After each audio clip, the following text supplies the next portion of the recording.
السلام علیکم ناظرین کرام، شروع کرتی ہوں اللہ تعالیٰ کے بابرکت نام سے جو بڑا مہربان اور نہایت رحم والا ہے۔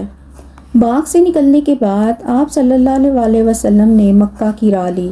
آپ صلی اللہ علیہ وسلم طائف والوں کے سلوک سے بہت دل برداشتہ تھے۔ راستے میں کچھ دور جانے کے بعد ایک بادل نے آپ صلی اللہ علیہ وسلم پر سایہ کیا۔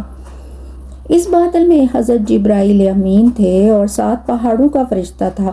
حضرت جبرائیل امین نے آپ صلی اللہ علیہ وسلم کو پکارا، عرض کیا، یا رسول اللہ، اللہ نے پہاڑوں کے فرشتے کو بھیجا ہے، اب آپ صلی اللہ علیہ وسلم جو حکم دیں۔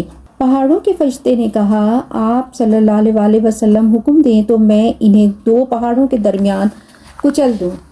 آپ صلی اللہ علیہ وسلم نے فرمایا، نہیں، اللہ ان کی نسل سے ایسے لوگ پیدا کرے گا جو صرف ایک اللہ کی عبادت کریں گے۔ یہ مدد آئی تو غم کے بادل چھٹے اور آپ صلی اللہ علیہ وسلم نے وادی نخلا میں جا کر قیام کیا۔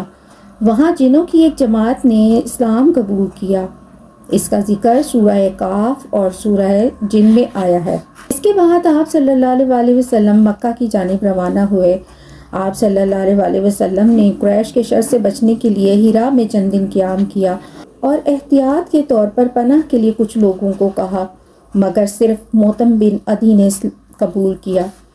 اس کا تعلق آپ صلی اللہ علیہ وسلم کے جد اعلیٰ سے تھا۔ یہ ہاشم بن عبد مناف کا بھائی تھا اور عبد مناف قریش کی معزز شاخ تھی۔ وہ ہتھیار بند ہو کر آیا اور اس کے بیٹے بھی ساتھ تھے۔ حضور صلی اللہ علیہ وسلم نے کعبے کا طواف کیا اور 2 رکعت نماز پڑھی اور گھر تشریف لے گئے۔ اس دوران اس نے پوری طرح آپ صلی اللہ علیہ وسلم کی حفاظت کی اور اعلان کیا کہ آپ صلی اللہ علیہ وسلم میری پناہ میں ہیں۔ قریش نے اس کی پناہ قبول کی۔